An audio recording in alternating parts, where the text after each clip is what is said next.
When we first moved to Southwest Louisiana, it was beautiful. What has happened to this part of Louisiana is a shame. This is God's creation, and we're called to care for it. If somebody doesn't start doing this work now, it's just going to keep getting worse. And so we're doing the work. Micah 6:8, it's serve justice, love mercy, walk humbly, and giving out the food and helping people repair their homes after a hurricane is the mercy part of it, but you have to go upstream and find out, why is this happening to us? It's because of pollution, just flat out. I've lived here basically all my life, grew up here. I went and got cleaned in Baton Rouge, and for some reason just came right back here because I just feel loved here. It's a wonderful community. We just have lots of pollution.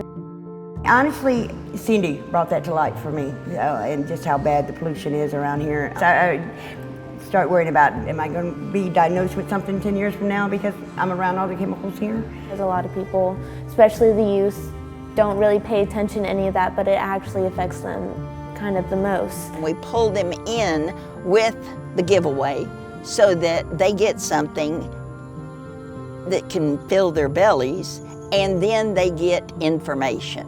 Without Micah, there are so many people who would go hungry. She makes sure that this town is taken care of. So we got an EPA grant and purchased an air monitor, and we have the information coming in every day about what our air quality is. If it's bad, I will post on Facebook. If we have any explosion like biolab fire or something like that, then they're going to do a model and put it up on the website so you can see where the area of impact is on that. I had to do shelter in place because of that fire in the biolab. Nobody knows what's going into the air because of that. You know, we have a lot of trauma as, you know, the intersection of environmental justice and disaster justice is one heck of a place to work. I lost everything there in that hurricane that came through in 2021 in Baton Rouge. Yeah, Ida, she took everything I owned. Realizing the strength of these storms, it's terrifying. I actually encountered a tornado experience. Me and my boyfriend were in the car and I was driving, and we got alerts on our phone saying that there was 80-mile-per-hour winds. A tornado formed in a Walmart parking lot and hit a gas station, and the entire roof came off of that gas station and landed on top of my car. And I think it's getting worse and worse every year, so it's gotta be something to do with obviously what we're putting into the air. This area is smack dab in the middle of where all the pollution blows to with the prevailing winds. If we're bearing the brunt of what happens because of the plants, shouldn't we have some of the reward?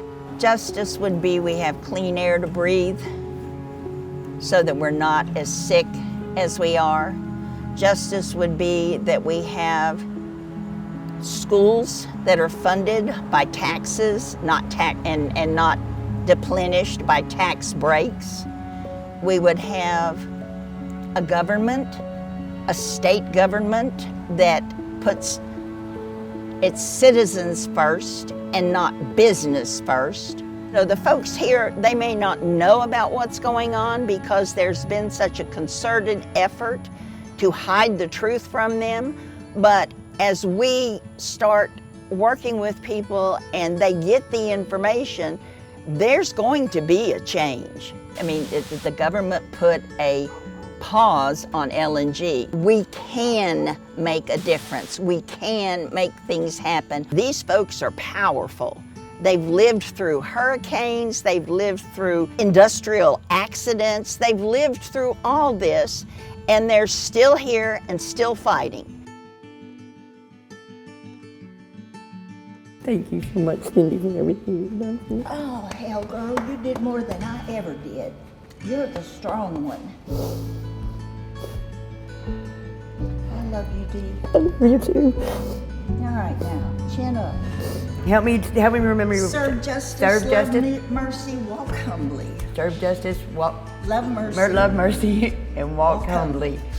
As we start working with people and they get the information, there's going to be a change.